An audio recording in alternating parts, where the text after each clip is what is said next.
المرسلين وعلى آلك وأصحابك خاتم النبيين۔ اللہ رب العزت کا کروڑا احسان عظیم ہے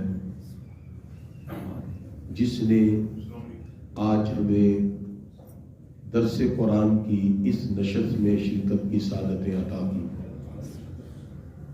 یہ مہینہ رجب المرجب کا ہے اور اس میں بہت سی نسبتیں ہیں۔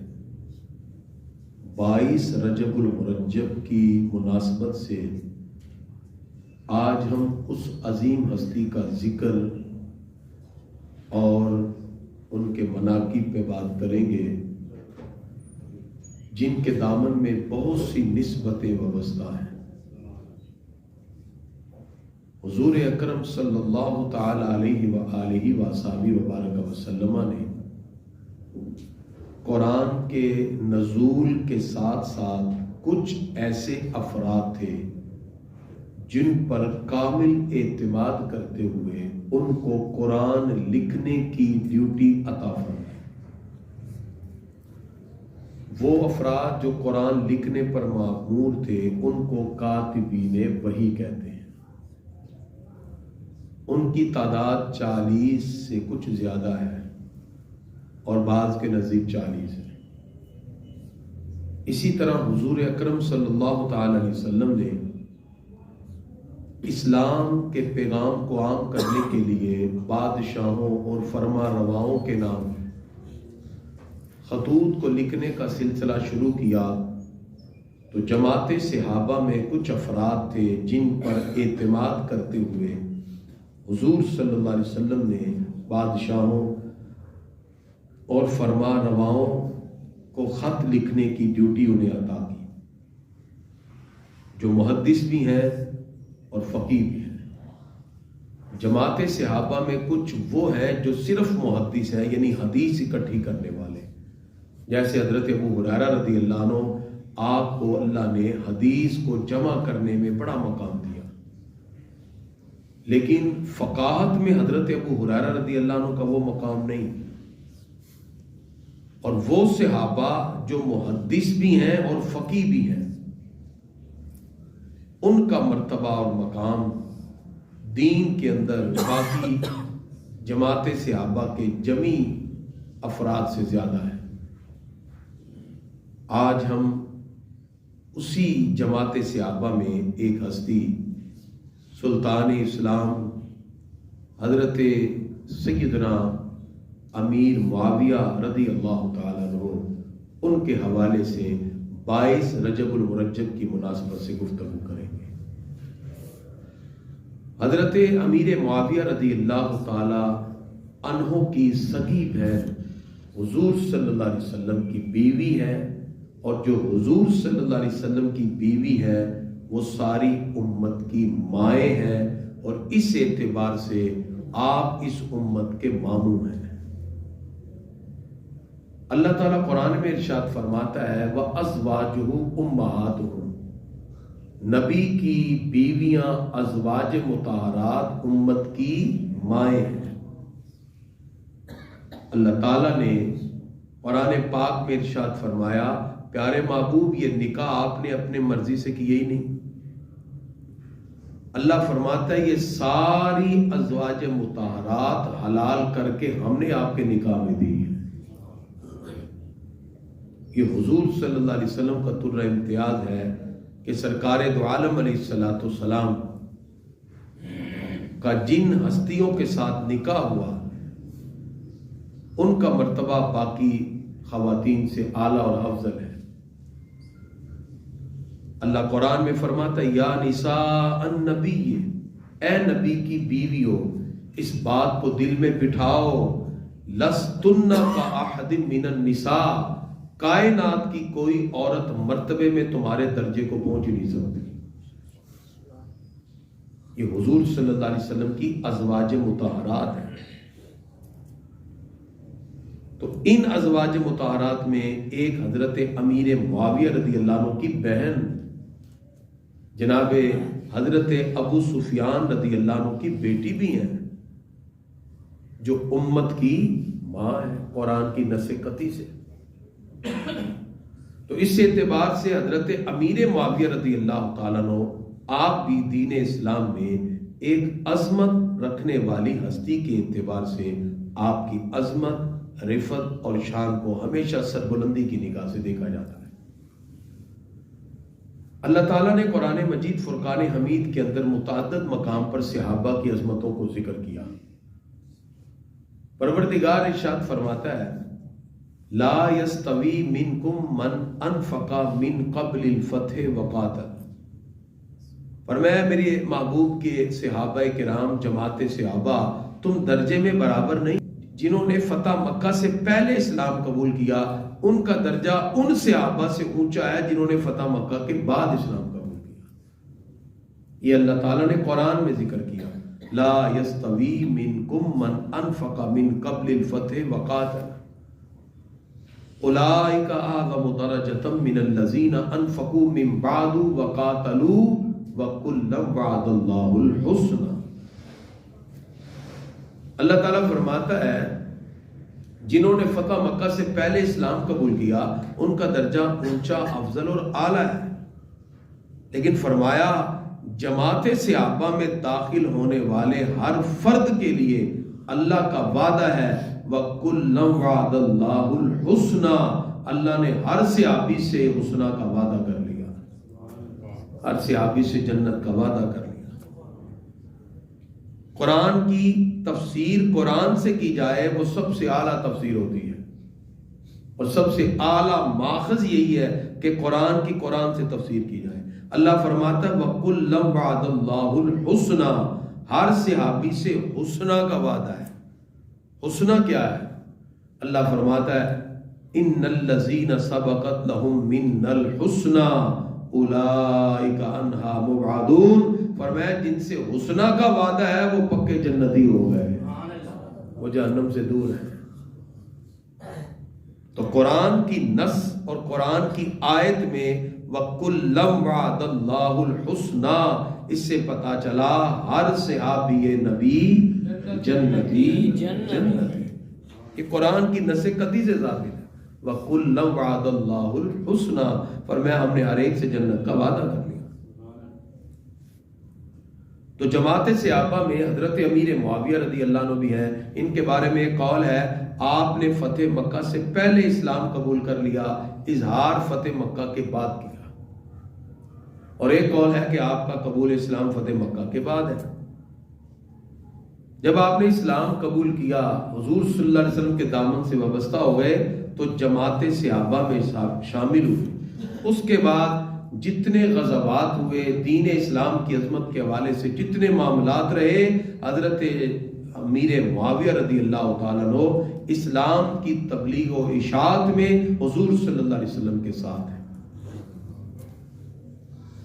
تو گرامی کا حضرات، جناب سیدنا حضرت امیر معاویہ رضی اللہ تعالیٰ عنہ وہ عظیم ہستی ہیں، فتح مکہ کے بعد جب حضور صلی اللہ علیہ وسلم نے بڑے بڑے فرمان رواؤں کو خطوط لکھے، اسلام کی دعوت دی، ان خطوط کو لکھنے میں سرکار نے جس سینے پر اعتماد کیا ان میں سے ایک حضرت امیر معاویہ رضی اللہ عنہ۔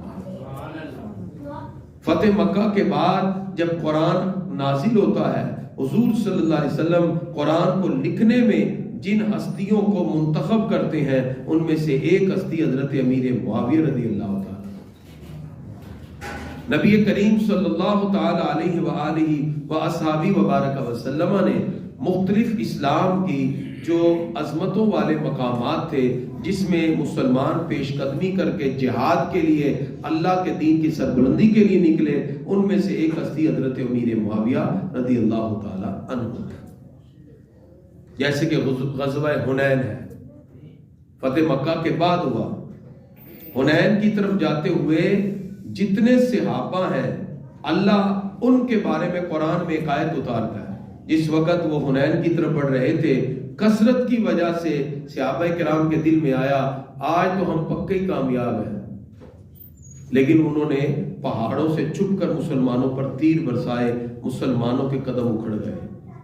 مسلمان بظاہر پریشان ہوئے، ہمارے آقا سفید خچر پہ جلوہ فرما تھے، حضور صلی اللہ علیہ وسلم آگے بڑھ رہے ہیں، صحابہ سرکار کے خچر کو پیچھے کھینچ رہے ہیں۔ سرکار کی زبان پہ تھا انا النبی لا کذب انا ابن عبد المطلب، میں اللہ کا نبی ہوں، اس میں کوئی جھوٹی بات نہیں، میں عبد المطلب کا پوتا ہوں، اس میں بھی کوئی جھوٹی بات نہیں۔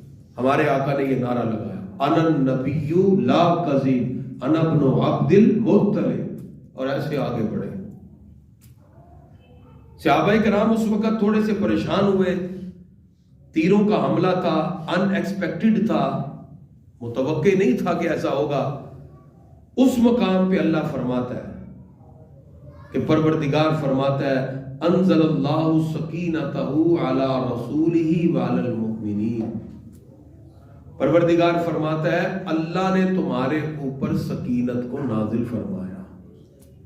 انزل اللہ سکینتہ علی رسولہ وعلی المؤمنین، اللہ فرماتا ہے کہ تمہارے اوپر یعنی رسول اللہ صلی اللہ علیہ وسلم پر اور ایمان والوں پر اللہ نے تسکین کو اتارا۔ صحابہ کو وقتی طور پر ہلکی سی غنودگی آئی، نیند کے اثار، وہ جو رعب دبدبا کافروں کا دل میں بیٹھا تھا، صحابہ ہلکی سی اونگ کے بعد اٹھے، اللہ کی تسکین کا نزول تھا، صحابہ نے بہادری سے حملہ کیا، اللہ نے حنین کی فتح مسلمانوں کو عطا فرمائی۔ اچھا صرف سکون نہیں، اللہ فرماتا ہے وَأَنزَلَ جُنُودًا لَمْ تَرَوْهَا، ہم نے ایک ایسا لشکر بھی اتار دیا جو تم دیکھ ہی نہیں رہے تھے۔ وہ کس کا لشکر تھا؟ فرشتوں کا۔ تو اس آیت سے پتہ کیا چلا؟ ثُمَّ أَنزَلَ اللَّهُ سَكِينَتَهُ عَلَى رَسُولِهِ وَعَلَى الْمُؤْمِنِينَ، اللہ فرماتے ہیں ہم نے اپنے رسول پر بھی وہ تسکین نازل کی اور ایمان والوں پر بھی نازل کی، اور فرمایا وَأَنزَلَ جُنُودًا لَمْ تَرَوْهَا، اور ایسا لشکر ہم نے حنین میں اتارا جس کو تم اپنی آنکھ سے نہیں دیکھ رہے تھے۔ اللہ کی طرف سے اترنے والے اس تسکین کے، اس سکینہ کے، اس پرامن لمحات کے جتنے لوگ مستحق ٹھہرے، جہاں حضرت جناب محمد رسول اللہ صلی اللہ علیہ وسلم کا سینہ اللہ کی تسکین سے منور ہو رہا تھا، ان سینوں میں ایک حضرت امیر معاویہ رضی اللہ عنہ بھی ہیں جن کا سینہ منور ہو رہا تھا۔ تو قرآن کی نص قطعی سے ثابت ہوا کہ اللہ تعالیٰ نے حنین کے جتنے مجاہدین اسلام کی عظمت کے لیے سرکار کی قیادت میں پہنچے، جن پر تسکین اتری، ان میں سے ایک سینہ حضرت امیر معاویہ رضی اللہ تعالیٰ عنہ کا بھی ہے۔ اسی وجہ سے فقہ حنفی کے امام عبداللہ بن مبارک نے کسی سے پوچھا کہ کیونکہ حضرت امیر معاویہ رضی اللہ عنہ کے بہت عرصہ بعد 99 ہجری میں حضرت عمر بن عبدالعزیز بہت بڑے مسلمانوں کے خلیفہ ہیں، ان کے دور میں خلافت راشدہ لوٹ کے واپس آ گئی، بعد ان کو مسلمانوں کا 5واں یا 6واں خلیفہ بھی مانتے ہیں خلافت راشدہ میں، یہ 99 ہجری میں ہے۔ حضرت امیر معاویہ رضی اللہ تعالیٰ عنہ صحابی رسول ہے، حضرت عمر بن عبدالعزیز صحابی نہیں ہے، یہ 99 ہجری میں آئے۔ ان کے دور میں پھر فاروق اعظم کے دور کی بہاریں آ گئی، عدل انصاف ہر طرف دور دورہ ہو گیا۔ عبداللہ ابن مبارک سے کسی نے پوچھا کہ عظمت اور شان حضرت امیر معاویہ رضی اللہ عنہ کی بلند ہے یا حضرت عمر بن عبدالعزیز کی؟ آپ اس سائل کے سوال پہ مسکرا کے کہتے ہیں جس گھوڑے پہ بیٹھ کر حضور صلی اللہ علیہ وسلم کی قیادت میں امیر معاویہ رضی اللہ تعالیٰ عنہ جہاد کرنے گئے تھے، اس گھوڑے کے نتنوں سے لگنے والی خاک بھی عمر بن عبدالعزیز سے اعلیٰ ہے، جس پہ حضرت امیر معاویہ رضی اللہ عنہ بیٹھے تھے، اس گھوڑے کے نتنوں سے لگنے والی خاک بھی عمر بن عبدالعزیز سے اعلیٰ ہے۔ کیوں؟ اس لیے کہ عمر بن عبدالعزیز صحابی نہیں، حضرت امیر معاویہ رضی اللہ عنہ صحابی رسول ہے. آج بھی جتنے بھی غوث پاک کو ماننے والے، داتا صاحب کو ماننے والے، جتنے چشتی، قادری، قلندری سارے سن لیں، سارے غوث و قطب و ابدال مل جائیں، حضرت جناب اویس کرنی رضی اللہ تعالیٰ عنہ سمیت سارے غوث و قطب ابدال، سید التابعین حضرت اویس کرنی سمیت مل جائیں تو ایک بھی صحابی کی گرد راہ تک بھی نہیں پہنچ سکتے، جن کے بارے میں رب نے قسم اٹھائی والعادیات ضبحا.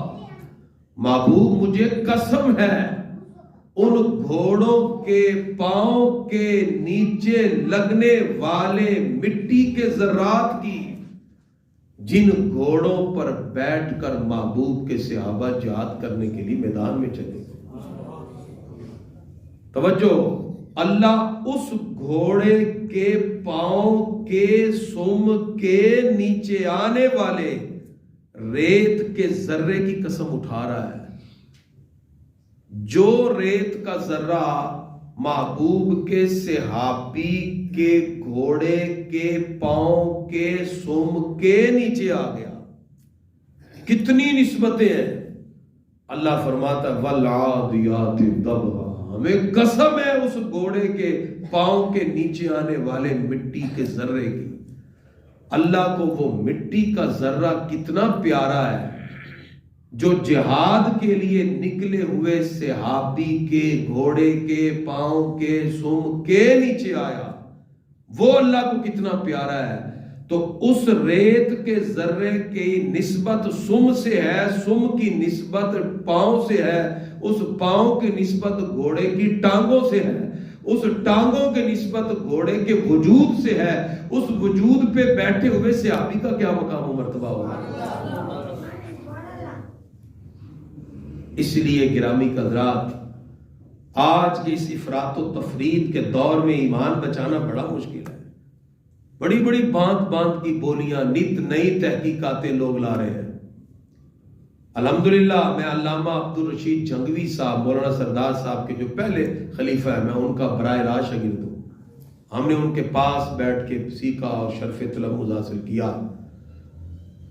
ہم نے ان سے جو بات سیکھی، انہوں نے ہمیشہ یہ بات سمجھائی کہ تمام کے تمام امت کے اولیاء مل جائیں، غوث و قطب و ابدال مل جائیں، کوئی حضرت وحشی کے درجے کو بھی نہیں پہنچ سکتا. حضرت وحشی کون ہے؟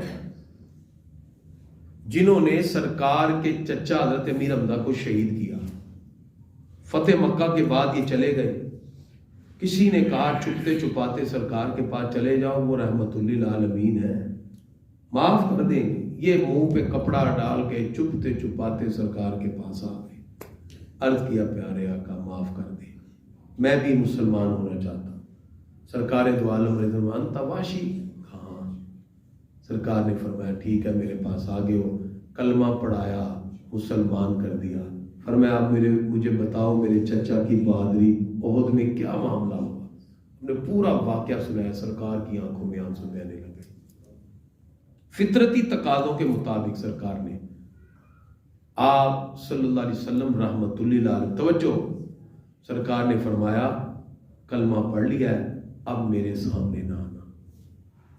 اس کی کئی توجیحات ہیں. ایک توجیہ یہ تھی کہ حضرت وحشی اب اتنے شرمندہ تھے کہ مجھ سے کتنا بڑا غلط کام ہوا کہ میں نے سرکار کے چچا کو شہید کیا.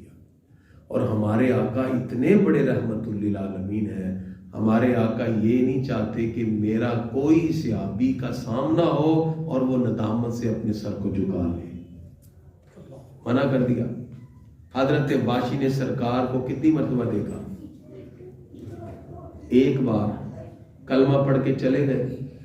ساری امت کے غوث و قطب و ابدال حضرت اویس کرنی سمیت مل جائیں، حضرت وحشی کے درجے کو نہیں پہنچ سکتے. سارے غوث اعظم جن کی 11ویں پکاتے ہو، داتا صاحب، خواجہ معین الدین چشتی اجمیری، خواجہ بہاؤالدین نقشبند، سب قلندری، نقشبندی، چشتی، سہروردی مل جائیں، حضرت اویس کرنی رضی اللہ عنہ سمیت کوئی بھی حضرت واشی کے درجے کو نہیں پہنچ سکا، جنہوں نے سرکار کو کتنی بار دیکھا، اور جو سرکار دو عالم علیہ الصلوۃ والسلام کے ساتھ جہاد میں جا رہے ہیں، حنین میں جا رہے ہیں، سرکار ان سے بادشاہوں کے خطوط لکھوا رہے ہیں، جو حضور صلی اللہ علیہ وسلم کی 163 حدیثوں کے راوی ہیں۔ کتنے جی؟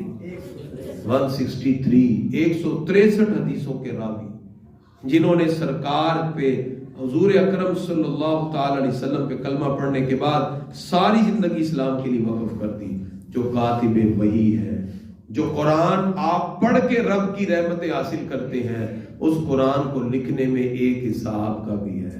اس حضرت امیر معاویہ رضی اللہ عنہ کا کیا مقام و مرتبہ۔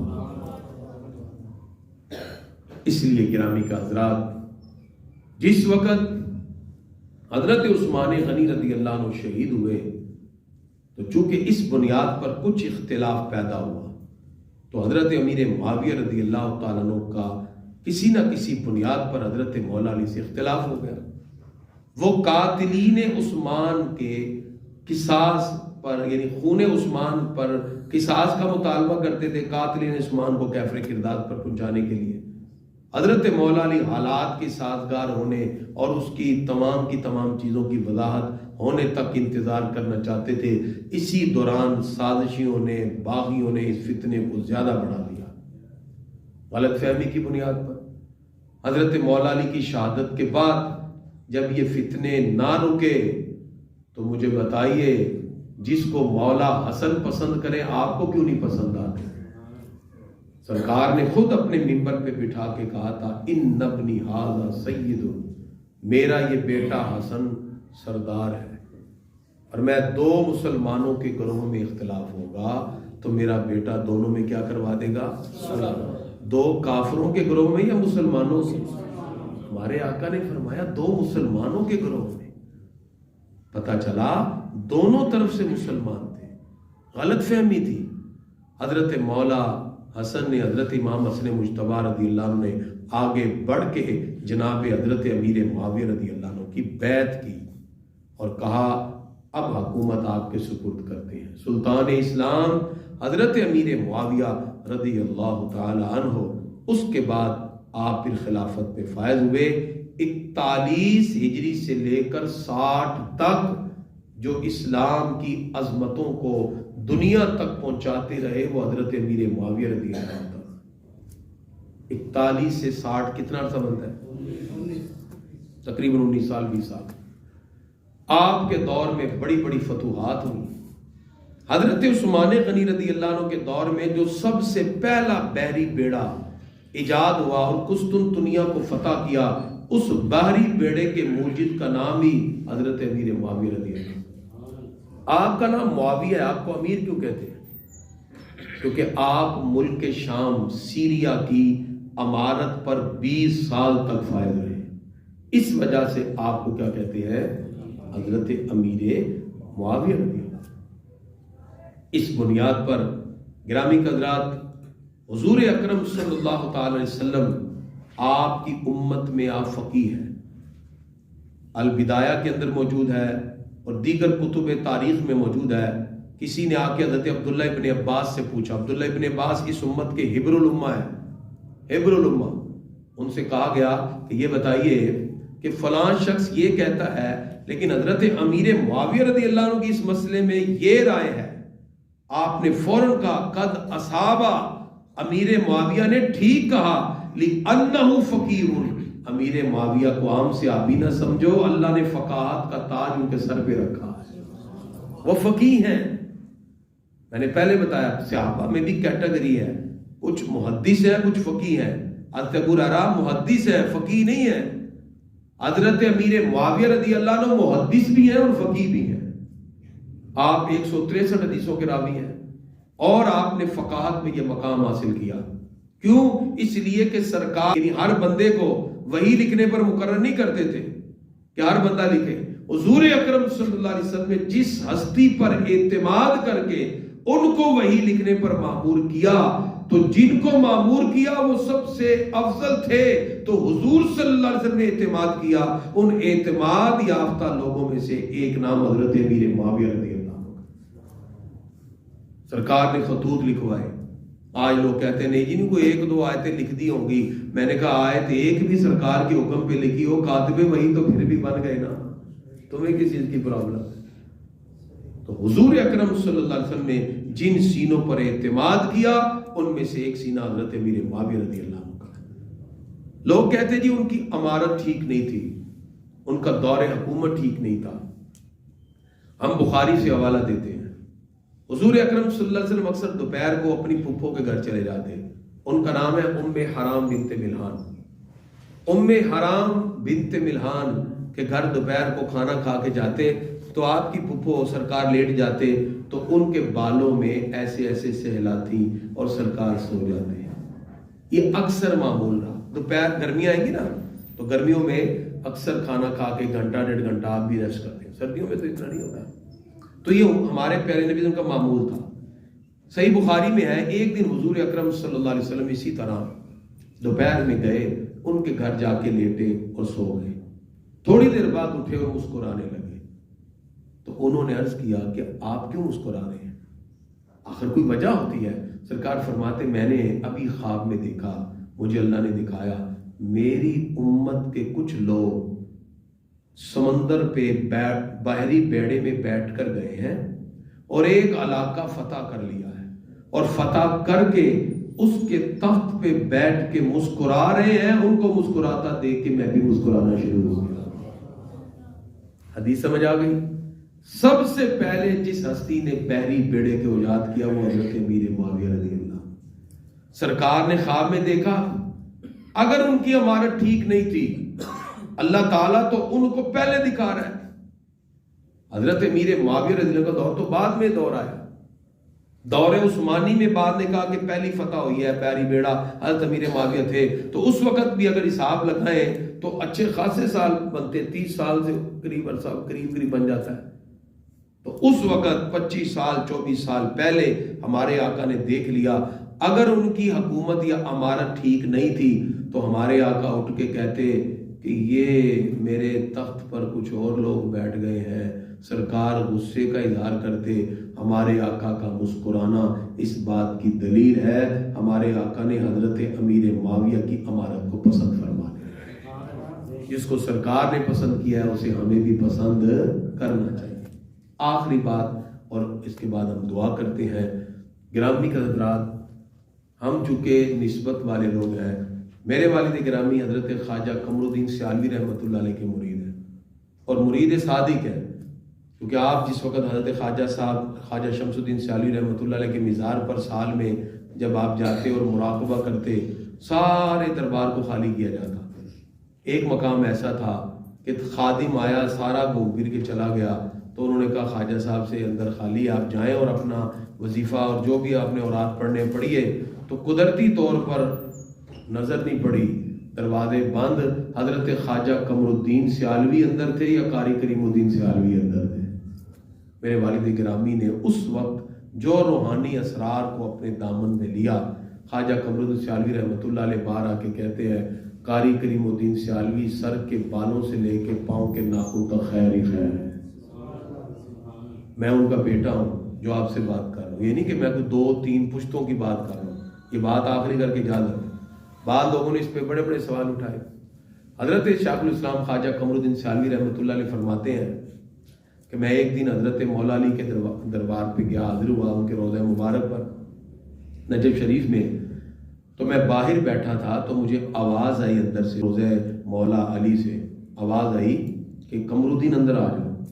تو وہاں اور بھی لوگ چہل قدمی ہو، وہ کہتے میں نے سوچا کہ قمر الدین تو اور بھی ہیں، تو کہتے پھر آواز آئی سرگودا سے آئے ہوئے قمر الدین اندر آ جاؤ۔ کہتے میں اندر، وہ کشف والے تھے، استغراق میں رہتے تھے خواجہ قمر الدین سیالوی رحمۃ اللہ علیہ۔ وہ کہتے میں اندر گیا، اللہ تعالیٰ ایسے پاک لوگوں کو کشف قبور کی دولت بھی دیتا ہے، اہل قبر سے بات کر لیتے۔ آپ فرماتے میں اندر چلا گیا، آپ فرماتے مولا علی سے میری گفتگو ہوئی تو میں نے عرض کیا کہ حضرت امیر معاویہ رضی اللہ عنہ کے بارے میں ہمیں کیا موقف رکھنا چاہیے، کیا معاملہ ہے؟ فرمایا ہاں ہمارا اختلاف ہوا تھا لیکن جب وہ حضور کی بارگاہ میں حاضر ہوئے، سرکار نے ان کا اور میرا ہاتھ پکڑ کے دونوں کی صلح کرا دی۔ اب وہ بھی تخت پہ بیٹھ کے نعمت اللہ کی کھا رہے ہیں، میں بھی کھا رہا ہوں۔ آپ نے پھر آ کے اپنے مریدین سے کہا لوگوں ان معاملات میں نہیں پڑنا۔ جب حضرت مولا علی حضرت امیر معاویہ آپس میں صلح کر کے اپنے معاملات کو درست کر بیٹھے ہیں تو پھر بعد میں آنے والوں کو اس پر کھینچا تانی کرنے کی ضرورت نہیں ہے۔ اور یہی ہمیں اپنا موقف رکھنا چاہیے۔ ہمارے بزرگوں نے، اسلاف نے کبھی بھی تاریخ کی باتوں کے اوپر اسلام کو ڈیپینڈ نہیں کیا۔ اسلام عقائد کا نام ہے، تاریخ کا نام نہیں ہے۔ تاریخ میں بہت سی باتیں ملتی ہیں، تاریخ کا حصہ ہے، ہسٹری کی بکس ہے، ٹھیک ہے، معاملات ہوئے، اختلاف ہوئے۔ میں ایک ہی بات کہتا ہوں، مجھے ایک شخص نے کہا نہیں جی نہیں ان کا فلاں سے اختلاف تھا۔ میں نے کہا مشاجرات صحابہ میں ہمارے بزرگوں نے کہا ہے ہمیں اپنی زبان کو بند رکھنا ہے، وہ بڑے ہیں، ان کا اگر اختلاف ہوا ہے تو وہ ان کو جانے۔ امی ابو میں لڑائی ہو جائے، بیٹا ماں کو گالی دے گا یا باپ کو؟ کسی کو بھی نہیں۔ بیٹے کے لیے ماں بھی ایک لائق احترام ہے، باپ بھی لائق احترام ہے۔ ہم چھوٹے ہیں، ہمارے لیے ہر صحابی نبی جنتی، ہمیں ہر ایک کا احترام کرنا ہے۔ اہل بیت ہمارے سروں کے تاج ہیں، صحابہ کرام ہمارے سروں کے تاج ہیں۔ اللہ تعالیٰ ہم سب کو پاک ہستیوں کا ادب کرنے، اور چونکہ یہ موضوع ایسا تھا جس کی وضاحت ضروری تھی، اللہ تعالیٰ ان سب پاک ہستیوں کے ساتھ اپنے تعلق کو وابستہ کرنے کی توفیق عطا فرمائے۔